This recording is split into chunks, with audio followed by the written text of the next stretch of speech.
ಪಾದಯಾತ್ರೆ ಭಾಳ ಜೋರಾಗಿ ನಡೀತಾ ಇದೆ. ಈ ನಡುವೆ ನಾನು ಹೇಳಿದೆ ಮುಡಾ ವಿಚಾರಕ್ಕೆ ಸಿದ್ದರಾಮಯ್ಯ ವರ್ಸಸ್ ಯಡಿಯೂರಪ್ಪ ಯಾವ್ಯಾವ ಕಾರಣಕ್ಕೆ ಯಡಿಯೂರಪ್ಪ ಇಳಿಬೇಕಾಯಿತು, ಯಾವ ಕಾರಣಕ್ಕೆ ಸಿದ್ದರಾಮಯ್ಯ ಇಳಿಯೋಕ್ಕೆ ಸಾಧ್ಯನೇ ಇಲ್ಲ. ಈಗ ಬನ್ನಿ ಕುಮಾರಸ್ವಾಮಿ ಮತ್ತು ಡಿ ಕೆ ಶಿವಕುಮಾರ್ ಅವರ ವಿಚಾರಕ್ಕೆ ಬರ್ತೀನಿ. ಆಸ್ತಿ ಹೇಳ್ತೀನಿ ಇವತ್ತು ಇಬ್ಬರದು ಕೂಡ ರೆಡಿಯಾಗಿರಿ. ಓಕೆ, ಎಷ್ಟು ಕೋಟಿ ಇದೆ ಅಂತೇಳಿ, ಯಾವಾಗಿತ್ತು ಅಂತೇಳಿ. ಆಡಳಿತ ಮತ್ತು ವಿರೋಧ ಪಕ್ಷಗಳ ನಡುವಿನ ರಾಜಕೀಯ ಜಿದ್ದಾಟ ಜೋರಾಗಿ ನಡೀತಾ ಇದೆ. ಕಾಂಗ್ರೆಸ್ ಜನಾಂದೋಲನ ಸಭೆಯಲ್ಲಿ ಡಿ ಕೆ ಶಿವಕುಮಾರ್ ಮಾತಾಡಿದರು.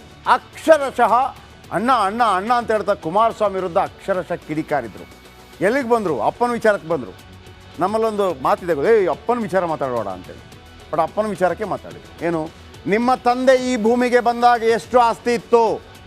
ಡಿ ಕೆ ಶಿವಕುಮಾರ್ ಕೇಳೋದು ಕುಮಾರಸ್ವಾಮಿ ಅವರಿಗೆ, ದೇವೇಗೌಡರ ಬಗ್ಗೆ. ಎಷ್ಟು ಆಸ್ತಿ ಇತ್ತು, ನಂತರ ಎಷ್ಟು ಜಮೀನು ಪಡೆದುಕೊಂಡ್ರಿ, ಯಾರ ಜಮೀನನ್ನು ಪಡೆದುಕೊಂಡ್ರಿ, ಈಗ ಎಷ್ಟು ಎಕರೆ ಆಸ್ತಿ ಆಗಿದೆ, ಆ ಆಸ್ತಿಗಳು ಯಾರ ಹೆಸರಿಂದ ಯಾರ ಹೆಸರಿಗೆ ವರ್ಗಾವಣೆಯಾಗಿದೆ. ದೇವೇಗೌಡರ ದೊಡ್ಡ ಮಗ ಬಾಲಕೃಷ್ಣ ಅಂತ ಒಬ್ಬರು ಇದ್ದಾರೆ, ಗೊತ್ತಾ ನಿಮಗೆ? ಬಾಲಕೃಷ್ಣ ಅಂತ ಒಬ್ಬರು ಇದ್ದಾರೆ, ಸರ್ಕಾರಿ ಅಧಿಕಾರಿ. ಅವರ ಬಗ್ಗೆ ಕೂಡ ಬರುತ್ತೆ. ಅವರು ಎಷ್ಟು ದುಡ್ಡು ಹೆಂಗೆ ಮಾಡಿದ್ರು ಕೇಳ್ತಾರೆ. ಇದೆಲ್ಲ ಹೆಂಗಾಯ್ತು ಎನ್ನುವ ಲೆಕ್ಕ ಕೊಡ್ತೀಯೇನಪ್ಪ ಅಂತ ಡಿ ಕೆ ಶಿವಕುಮಾರ್ ಕುಮಾರಸ್ವಾಮಿಯನ್ನು ಪ್ರಶ್ನೆ ಮಾಡ್ತಾರೆ, ಏಕವಚನ. ಇದು ಮಜಾ ಇರುತ್ತೆ, ಈ ಮದ ಗಜಗಳ ಕಾಳಗ ನೋಡಿ. ಹಿಂಗೆ ಹೇಳಿದ ತಕ್ಷಣ ನಾವು ಅವ್ರ ಹತ್ರ ಕೇಳ್ತೀವಿ, ಅದಕ್ಕೆ ಕಿಡಿಕಾರ್ತಾರೆ ಕುಮಾರಸ್ವಾಮಿ. ಹೌದಾ, ನಾವು ದುಡ್ಡು ಮಾಡಿದೀವಾ? ನೀವು 1400 ಕೋಟಿ ಆಸ್ತಿ ಮಾಡಿದ್ರಲ್ಲ, ಏನು ಸಿ ಡಿ ಮಾರಾಟ ಮಾಡಿದ್ರಾ ಅಂತ ತಿವಿತಾರೆ, ಕೆಣಕ್ತಾರೆ.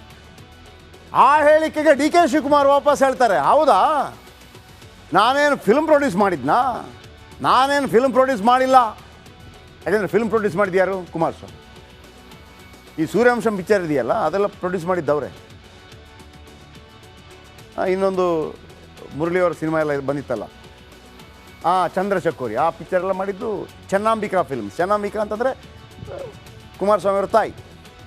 ಅಲ್ಲೊಂದು ಚೆನ್ನಾಂಬಿಕಾ ಇದು ಇದೆ ಹೊಳೆ ನರಸೀಪುರದಲ್ಲಿ ಥಿಯೇಟ್ರು, ಚೆನ್ನಾಂಬಿಕಾ ಫಿಲ್ಮ್ಸ್. ಸೂರ್ಯವಂಶಂ, ಒಳ್ಳೆ ಜಾಗ್ವಾರ್, ಇದೆಲ್ಲ ಅದರಲ್ಲೇ ಮಾಡಿದ್ದು.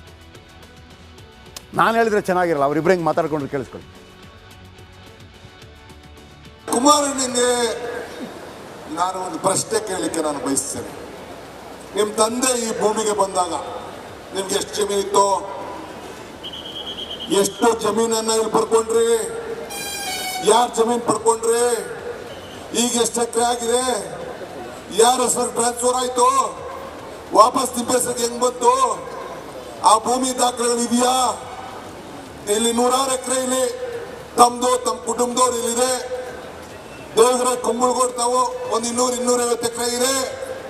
ಅಲ್ಲೇ ದೊಡ್ಡ ಗುಬ್ಬಿ, ಚಿಕ್ಕ ಗುಬ್ಬಿ, ಬೆಂಗಳೂರು, ಉತ್ತರ, ಯಲಂಕದ ಪಕ್ಕದಲ್ಲಿ ಏನೇನು ಬಾಲಕೃಷ್ಣೇಗೌಡ ಒಬ್ಬ ಆಫೀಸರು. ನೀವು ಸಿನಿಮಾ ತೋರಿಸ್ತಿದ್ರಿ, ನೀವು ಒಬ್ಬ ಕಾಂಟ್ರಾಕ್ಟ್. ನಮ್ಮ ತಂದೆಗೂ ಕೂಡ ಪಾಪ ಜಮೀನು ಇರಲಿಲ್ಲ, ಮುಂಜಾನೆಯನ್ನು ಮಾಡಿಕೊಂಡ್ರು. ನಮಗೆ ತಗರಾಲೇನಿಲ್ಲ. ಹೆಂಗ್ ಬಂತು, ಎಲ್ಲಿಗೆ ಬಂತು, ಎಷ್ಟು ಬಂತು? ಈಗ ನೆಲಮಂಗಲದಲ್ಲಿ ಎಷ್ಟಿದೆ, ಹಾಸನದಲ್ಲಿ ಎಷ್ಟಿದೆ, ಎಷ್ಟಾಗಿದೆ, ತಮ್ಮ ಮೌಲ್ಯ ಎಷ್ಟು? ದಯವಿಟ್ಟು ತಾವು ಈ ರಾಜ್ಯದ ಜನತೆಗೆ ತಿಳಿಸ್ಬೇಕಲ್ವಾ? ತಮ್ಮ ಪ್ರಾಮಾಣಿಕತೆಯನ್ನು ತೋರಿಸ್ಬೇಕಲ್ಲ. ತಾವು ಹೊಲ ಉಳ್ತಾ ಇರೋದು, ತಾವು ವ್ಯಾಪಾರ ಮಾಡ್ತಾ ಇರೋದು, ತಾವು ವಹಿವಾಟು ಮಾಡ್ತಾ ಇರೋದು ಗೊತ್ತಲ್ಲ. ನನಗೆ ಹೇಳ್ತಿರಲ್ಲ ಲುಲು ಕುಮಾರ್ ಅಂತ. ನಿಮ್ಮ ಸಹೋದರ ಬಾಲಕೃಷ್ಣೇಗೌಡನ ಆಸ್ತಿಗಳು ಎಷ್ಟು? ಒಬ್ಬ ಆಫೀಸರು, ಒಬ್ಬ ಸರ್ಕಾರಿ ನೌಕರಿ ಇವತ್ತು ಎಷ್ಟು 1000 ಕೋಟಿಗಿದ್ದಾನೆ ಅಂತೇಳಿ ನಾನು ಬಯಲಿಗೆ ಸಿದ್ಧನಾಗಿದ್ದೇನೆ. ಅವರ ಆಸ್ತಿ ರಾಜಕೀಯಕ್ಕೆ ಬರೋದಕ್ಕಿಂತ ಮುಂಚೆ ಏನಿತ್ತು? ಅವರ ಆಸ್ತಿ ಇದ್ದಿದ್ದೇನು? ಹಿಂದೆ ರಾಮಕೃಷ್ಣ ಹೆಗಡೆ ಅವರು ಮುಖ್ಯಮಂತ್ರಿಗಳಿದ್ದಾಗ ರಘುಪತಿ ಅವರು ಅವತ್ತು ನಮ್ಮ ರಾಜ್ಯದಲ್ಲಿ ಮಂತ್ರಿಗಳಿದ್ದರು. ಆ ಸಂದರ್ಭದಲ್ಲಿ black and white T V ಬಂತು. ಬ್ಲ್ಯಾಕ್ ಆ್ಯಂಡ್ ವೈಟ್ ಟಿ ವಿನಲ್ಲಿ ರಾಮಾಯಣ ನೋಡ್ತಾ ಇದ್ದಿದ್ದು ಒಂದು ಜನ ಬೇರೆ. ಅವರ ಗುರುಗಳು ಯಾರೋ ಒಬ್ಬರು ಹೇಳಿದ್ದಾರೆ ಒಂದು ಸೋಷಿಯಲ್ ಮೀಡಿಯಾದಲ್ಲಿ. ಅವರ ಆಸ್ತಿ ಏನಿದ್ದಾಗ ಅಂದರೆ ಒಂದು black and white T V, ಮತ್ತೊಂದು ಒಂದು D V D. Black and white D V ಮತ್ತು ಟಿ ವಿ ಮತ್ತು ಡಿ ವಿ ಡಿ ಇಟ್ಕೊಂಡು ದೊಡ್ಡರಳ್ಳಿಲಿ ಮತ್ತು ಕೋಡಳ್ಳಿಲಿ ಏನು ಪ್ರದರ್ಶನ ಮಾಡಿ ದುಡ್ಡು ಸಂಪಾದನೆ ಮಾಡಿದ್ರು. ಅದರಿಂದ ಇವತ್ತು 1400 ಕೋಟಿ ಹಣ ಸಂಪಾದನೆ ಮಾಡಿದ್ದಾರೆ. ನಾನೇನು ಫಿಲಮ್ ಡೈರೆಕ್ಟರ್ ಅಲ್ಲ ಏನೂ ಅಲ್ಲ. ನಾನು ಟೂರಿಂಗ್ ಟ್ಯಾಕ್ಸೀಸ್ ಮಡಿಕೊಂಡಿದ್ದೆ, ಈಗೂ ಥಿಯೇಟ್ರ್ ಇಟ್ಕೊಂಡಿದ್ದೀನಿ ನಾನು. ಅರ್ಥ ಆಯ್ತಾ? ತೆಗಿಲಿ, ಎಲ್ಲಿ ಏನು ಆರೋಪ ಮಾಡಿದ್ದಾರೆ ನನ್ನ ಮೇಲೆ? ಹಾಂ, ಏನು ಇನ್ವೆಸ್ಟಿಗೇಷನ್ ಆರ್ಡರ್ ಮಾಡ್ಸಕ್ಕೆ ಹೆಂಗಿಲ್ಲ, ಸೆಂಟ್ರಲ್ ಗೌರ್ಮೆಂಟ್ ಇದೆಯಲ್ಲ, ಯಾವ್ದಾದ್ರು ಒಂದು ಇನ್ವೆಸ್ಟಿಗೇಷನ್ ಮಾಡ್ಸಕ್ಕೆ ಈಗಾಗಲೇ ಮಾಡ್ತಾ ಇದ್ದೀರಲ್ಲ, ಬೇಕಾದಷ್ಟು ಎತ್ಕೊಂಡೋಗಿ. ಫಸ್ಟು ನಾನು ಹೇಳಿರೋ ಪ್ರಶ್ನೆಗಳಿಗೆ ಫಸ್ಟ್ ಒಂದೊಂದಾಗಿ ಕೊಡಲಿ. ಈಗ ಸದ್ಯಕ್ಕೆ ನಿನ್ನ ಸೋದರನ್ನು ಕೊಡಪ್ಪ, ನಿನ್ನ ಅಧಿಕಾರ ನೀನು ಆಫೀಸ್ ಮಾಡಿಕೊಂಡು ಏನೇನು ಮಾಡಿದ್ದಾನೆ ಅಂತ ನನಗೆ ಕೊಡ್ತೀನಿ. ನಾನು ಕನಕಪುರ ರೋಡಲ್ಲಿ ಏನಿದೆ, ಇದನ್ನು ನೆಲಮಂಗಲ ರೋಡಲ್ಲಿ ಏನಿದೆ, ಮೈಸೂರು ರೋಡಲ್ಲಿ ಏನಿದೆ, ಬೆಂಗಳೂರಲ್ಲಿ ಏನಿದೆ, ಏರ್ಪೋರ್ಟ್ ರೋಡಲ್ಲಿ ಏನಿದೆ, ಹೆಂಗೆ ಬಂತು, ಏನು ಬಂತು, ಹಾಂ, ಮೈನಿಂಗ್ದೆಲ್ಲ ಆಮೇಲೆ ನೆಕ್ಸ್ಟ್ ಮಾತಾಡೋಣ. ಫಸ್ಟ್ ಇಷ್ಟು ಇಲ್ಲೇನಾಯಿತು ಅಂದರೆ ಲುಲ್ಲು ಕುಮಾರ್ ಅಂತ ಹೇಳ್ಬಿಟ್ರು ಕುಮಾರಸ್ವಾಮಿ. ಯಾರನ್ನ? D K Shivakumar. Lulu mall ಇದೆಯಲ್ಲ, ಅವ್ರ ಜೊತೆ ಬಿಸ್ನೆಸ್ ಇದೆ, ಲುಲ್ಲು ಮಾಲ್. ಅದಕ್ಕೆ ಹಿಡಿದದ್ಬಿಟ್ಟು ಎಲ್ಲ ಹೇಳ್ಬಿಟ್ರು. ನಾನು ಹೇಳಿದ್ನಲ್ಲ, ಇವರಿಗೊಬ್ಬ ದೊಡ್ಡ ಅಣ್ಣ ಇದ್ದಾರೆ ಬಾಲಕೃಷ್ಣ ಅಂತೇಳಿ. ಯಾರಿಗೆ? ಎಚ್ ಡಿ ಕುಮಾರಸ್ವಾಮಿ ಅವರಿಗೆ, ರೇವಣ್ಣ ಅವರಿಗೆ. ಅವರು ಸರ್ಕಾರಿ ಆಫೀಸರ್. ಅವ್ರದ್ದು 1000 ಕೋಟಿ ಇದೆ ಅಂತ ಇವರು ಆರೋಪ ಮಾಡ್ತಿರೋದು. ಬೇರೆ ಎಲ್ಲ ಜಾಗಗಳಿದೆ. ಸೊ ಇವರು ನೀವು ಸಿ ಡಿ ಮಾರಿದ್ದು, ಬೇರೆ ಬೇರೆ ಸಿ ಡಿ, ಆ ಸಿ ಡಿ ಅದೆಲ್ಲ ತೋರಿಸಿದ್ರೆ ಅಂತ ಇವರೊಂದು ಕಾಂಟ್ ಕೊಟ್ಟರು. ಆಮೇಲೆ ಇನ್ನೊಂದು ಮಜಾ ಏನಪ್ಪ ಅಂತಂದರೆ, ಎಸ್ ಎಂ ಕೃಷ್ಣ ಅವರು ಮುಖ್ಯಮಂತ್ರಿ ಆಗಿದ್ದಾಗ ಈ ದೇವನಹಳ್ಳಿ ಏರ್ಪೋರ್ಟ್ ಆಗುತ್ತಲ್ವ, ಆ ದೇವನಹಳ್ಳಿ ಏರ್ಪೋರ್ಟನ್ನು ಬಿಡದಿ ಅಲ್ಲಿ ಮಾಡಬೇಕು ಅಂತ ಮೊದಲು ಪ್ರಪೋಸಲ್ ಇದ್ದದ್ದು. ಬಿಡದಿ ಹತ್ರ ಮಾಡಬೇಕು, ಮಿಡ್ಲಿಗೆ ಆಗುತ್ತೆ ಬೆಂಗಳೂರು ಅಂತೇಳಿ.